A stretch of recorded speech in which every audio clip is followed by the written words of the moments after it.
कर सकते हैं, जैसे कि वह खाता हो, दौड़ता हो, उड़ता हो। तो ऐसे जो भी आपके क्या हैं लिविंग ऑर्गेनिजम्स है, ये सारे के सारे कैरेक्टर्स रखते हैं। अगर हम लोग कुछ ऐसे जीवों के बारे में बात करें, ऐसे वस्तु के बारे में बात करें जो क्या करते हैं, उड़ते हैं, जैसे अगर हम लोग एरोप्लेन्स की बात करें,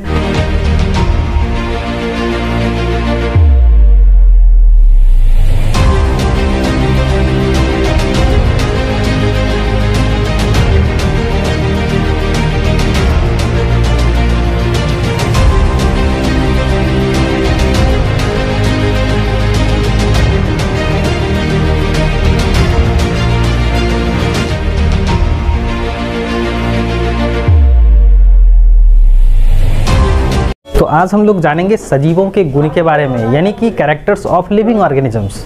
अगर हम लोग बात करें सजीवों के गुण के बारे में, तो हम लोग कहते हैं कि सजीव वैसे जीव जो क्या होता है, ग्रो करते हैं, जो उड़ सकते हैं, जो चल सकते हैं, यानी कि वो और भी कई अन्य सारे कार्य कर सकते हैं, जैसे कि वह खाता हो, दौड़ता हो, उड़ता हो। तो ऐसे जो भी आपके क्या हैं लिविंग ऑर्गेनिजम्स है, ये सारे के सारे कैरेक्टर्स रखते हैं। अगर हम लोग कुछ ऐसे जीवों के बारे में बात करें, ऐसे वस्तु के बारे में बात करें जो क्या करते हैं, उड़ते हैं, जैसे अगर हम लोग एरोप्लेन्स की बात करें तो ये क्या करते हैं, उड़ सकते हैं, जिसे हम लोग क्या कहते हैं, सजीव नहीं कहते हैं। अगर हम लोग फैन की बात करें तो फैन भी आपके क्या कर रहे हैं, चल रहे हैं ना, तो इसे हम लोग सजीव नहीं कहते हैं। अगर आपका क्या है, आपके मशीन्स हैं, कुछ गैजेट्स हैं, वो भी काम करते हैं, लेकिन उसको हम लोग फिर भी सजीव नहीं कहते, नहीं ना कहते हैं। तो उस कुछ ऐसे आपके पास एग्जाम्पल्स हैं, हम लोगों के पास एग्जाम्पल्स है जिसमें क्या है, कुछ ना कुछ जो है सजीवों के गुण रखते हैं। तो ऐसा क्या गुण है, ऐसा क्या प्रॉपर्टीज़ है जो कि आपके लिविंग और नॉन लिविंग में जो है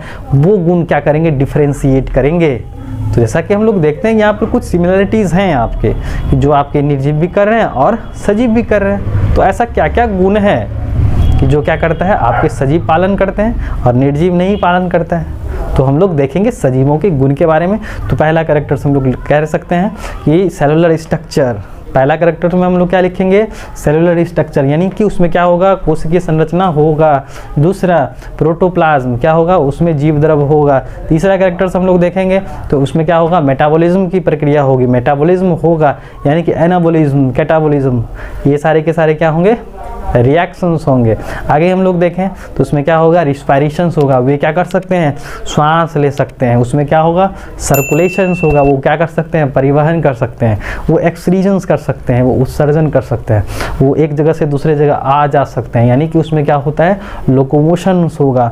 आगे हम लोग देखें तो उसमें क्या होगा, ग्रोथ एंड डेवलपमेंट्स होगा। क्या होगा, ग्रोथ एंड डेवलपमेंट्स होगा। वह जिंदा रहने के लिए, यानी कि वाइटल प्रोसेस करने के लिए वो कहीं ना कहीं क्या करते हैं, किसी ना किसी प्रकार से क्या करेंगे, न्यूट्रिशंस लेंगे। क्या लेंगे, न्यूट्रिशंस लेंगे। ये जो है अपने जैसे बच्चे को या अपने जैसे संतान को क्या कर सकते हैं, जन्म दे सकते हैं। क्या कर सकते हैं, जन्म दे सकते हैं। और आगे अगर हम लोग देखें तो सभी सजीवों की क्या होती है, मृत्यु होती है। आपको याद रखने की सभी सजीव क्या होते हैं, अपने निश्चित काल यानी निश्चित आयु पूरा होने के बाद क्या कर जाते हैं, डेथ हो जाते हैं। तो ऐसा है कि सभी सजीव क्या होते हैं, मरते हैं, लेकिन अमीबा जो है वो क्या है, इमॉर्टल ऑर्गेनिज्म है। क्यों, क्योंकि उसमें क्या होता है, जब जीव शरीर परिपक्व हो जाते हैं तो दो हिस्सों में बढ़ते हैं। तो इससे लिए हम लोग अमीबा को क्या कहते हैं, अमरणशील प्राणी कहते हैं। क्या कहते हैं, अमरणशील प्राणी, जिसे हम लोग क्या कहते हैं, अमर जंतु कहते हैं। लेकिन अगर हम लोग क्या करें, चलन प्रचलन की बात करें कि जो है जीव जो है एक जगह से दूसरे जगह जाते हैं, किस लिए जाते हैं, तो या तो वो खाने की तलाश में जाएंगे, या तो आवास की तलाश में जाएंगे, और या तो वो अपना जो है मौसम परिवर्तन जब होगा, यानी कि जब क्या होगा, ब्रीडिंग सीजन होगा, तो इसके लिए वो क्या करते हैं, मूवमेंट करते हैं एक जगह से दूसरी जगह। तो यहाँ पर सजीव क्या करते हैं, वो एक जगह से दूसरे जगह आते जाते हैं, आ जा सकते हैं। किस अंगों के द्वारा जाते हैं, तो उसे हम लोग क्या कहते हैं, प्रचलन अंग कहते हैं। तो विभिन्न तरह के आपके प्रचलन अंग है। जैसे कि अगर मनुष्यों की बात करी जाए तो मनुष्य में प्रचलन अंग आपके क्या है, लेग्स हैं। हम लोग जो है हाथ पैर की मदद से जो है एक जगह से दूसरे जगह जाते हैं। अगर हम लोग पक्षी की बात करें तो पक्षियों में क्या है, डेने हैं, यानी कि आपके पंख है, वो क्या कर सकते हैं, आपके जो है युगलिना जो है उसमें क्या होता है, आपका फ्लैजिला होता है। पैरामीशियम की बात करें तो उसमें क्या होता है, सीलिया होता है ना। तो इस सब में क्या होता है, कुछ ना कुछ लोकोमोटिव ऑर्गन होते हैं। जैसे अमीबा की बात करी जाए तो उसमें क्या है, सीडोपोडिया है। तो यहाँ पर कहीं ना कहीं जो है उसमें क्या है, प्रचलन अंग हैं, लोकोमोटरी ऑर्गन है, जो क्या करते हैं, इन सारी ज़रूरतों को पूरा करने के लिए हुए हैं।